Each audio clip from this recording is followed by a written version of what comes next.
کیا کپاس دی اگیتی کاشت یا فروری کاشت بہاریا کاشت کرنی چاہیے نہیں کرنی چاہیے، یا موسمی کپاس کیڑی گندم تو بعد لگتی رہتی ہے وہ اچھی ہے یا بہاریا کاشت اچھی ہے۔ اور اس دے وچ تھانوں یہ دسنا ہے کہ کیا بہاریا کاشت دی ایوریج اچھی ہے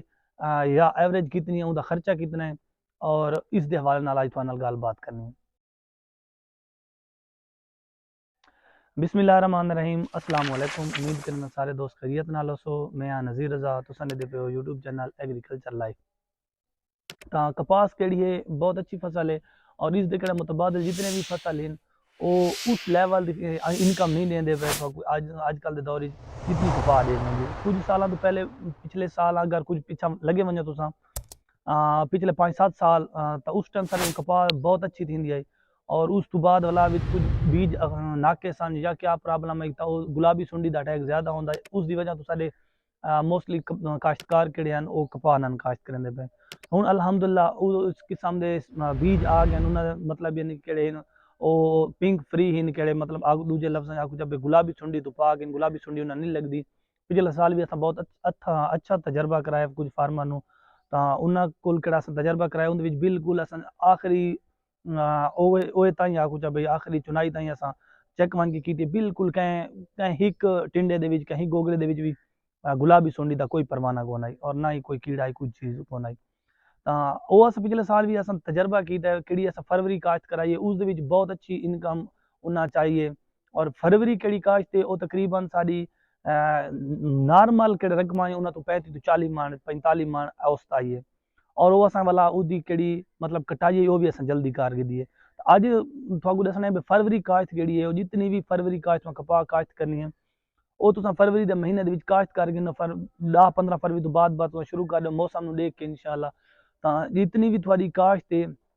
اگر تساں ورائٹی دا انتخاب اچھا کر گندے وے تا انشاءاللہ تھوڑی کم از کم 40 تو 50 من والے پاسے ویسی، اور اگر تساں اون تے تھوڑا ایکسٹرا خرچہ کر گنو تو 60 تو 70 من والے پاسے فروری کاشت وائیں سکدی ہے کپاہ۔ پچھلے سال اساں بالکل خود اساں تجربہ کیتا ہے، تا مطلب یعنی کتنا تائیں ایوریج دین دی لازمی۔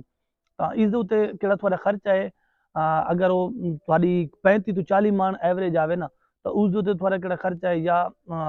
60 تو 70 من والی خرچہ تقریباً تھوڑا لاکھ تو پلس ہے، 1,40,000 تو 60,000 ہے، 1,60,000 بھی لاؤ نا اگر 40 من بھی آوے ایوریج تو اس دفعہ ریٹ کیڑا ہے انشاءاللہ پچھلے سال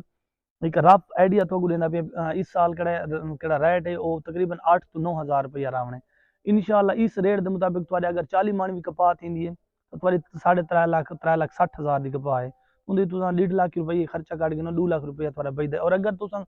کپاہ تھوڑی ایوریج تساں ودھا گندے وے کپاہ دی خرچہ اچھا کریندے وے ایوریج تھوڑی ود ویندی ہے تو تھوڑی 60-70 من تے لگی ویندی ہے تو تساں خود دیکھ گنو تھوڑے ظاہری گل ہے خرچہ تو ود ویسی لیکن ایوریج کافی ساری ود ویسی۔ فروری کاشت کیڑی ہے تھوڑی کم از کم 40 تو 60 من ایوریج کم از کم دے سکدی ہے۔ اور انشاءاللہ آنے والے ٹائم دے وچ کپاہ دے کتنے بھی بیج آندے پین اچھے بیج آندے پین، اور او بیج انشاءاللہ پنک فری ہن اور انہاں دے گلابی سنڈی دا اٹیک کم ہو سن۔ تو پچھلے سال بھی میں تھوکو دسنا پیا بھئی کپاہ دا کیڑا ریٹ تھوڑا جہا ڈاؤن تھی ہے کسی وجہ تو بھی ڈاؤن تھی ہے، لیکن یہ بھی کپاہ دا ریٹ ڈاؤن تھی ہے دوسری طرف کیڑا روئی آئی نا روئی دا ریٹ بالکل برقرار رہی ہے۔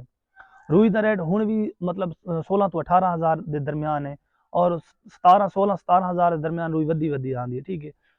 روئی دا کیڑا ریٹ کم نہیں تھیا تو اس وجہ تو انشاءاللہ کپاہ دا ریٹ بھی اچھا ہو سی۔ اور سال 2024 اس دے وچ انشاءاللہ کپاہ دی ایک اچھی ایوریج آسی اور اچھا ریٹ بھی ہو سی انشاءاللہ۔ حکومت اس طرف ہن محکمے بہت اچھے بیج ریکمینڈ کریندے پین اور بہت اچھے کمپنیاں بھی بہت اچھے بیج لیندے پین۔ تو انشاءاللہ تساں اس سال کیڑا ہے تساں کپاہ کاشت کرو، اور جتنی بھی کپاہ تے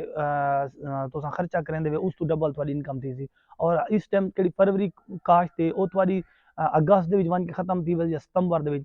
ستمبر تو بعد تساں ون کے بہت اچھی مطلب یعنی تساں لا سکدے ستمبر رایا لا سکدے وے، اس تو بعد تساں آلو لا سکدے وے، پیاز لا سکدے وے، ٹنل فارمنگ کر سکدے وے، کافی سارے تھوڑے کول اس ٹائم مطلب گندم دا تو ٹائم ہوندا ہے دھان بھی لا سکدے وے، کافی سارے تھوڑے کول اگوں چوائس ہوندی ہے انہاں مطلب فصلاں دی نا۔ اس ٹائم تھوکو چاہیے کپاہ فروری کاشت کرو انشاءاللہ فروری کاشت دے وچ تھوکو بہت ٹھیک فائدہ ہے۔ اور کہندے رقبے خاص طور تے گنے والے رقبے ہیں، گنے تو فری تھیندے پے رقبے انہاں دے وچ تاں لازمی لاؤ مکئی سورج مکھی اس تو ڈبل انکم دی اے چیز نا کپاس تساں لاؤ۔ ویرائٹی اچھی لاؤ انشاءاللہ ویرائٹی میں کہڑی انشاءاللہ لیندا پیا میں تھوکو اس دا اگلی ویڈیو دی دسیساں ویرائٹیاں کتنیاں بھی اچھیاں ہیں انہاں دے بارے دسیساں اور انہاں دا کہڑا کھاد پلان ہے اس دے بارے دسیساں ان دی زمین دی تیاری دے بارے دسیساں انشاءاللہ کپاس دی مکمل تھوکو انفارمیشن دیساں تا اس میرے چینل تے جڑے رہو انشاءاللہ تھوکو ساری انفارمیشن مل سی جزاک اللہ اوکے جی اللہ حافظ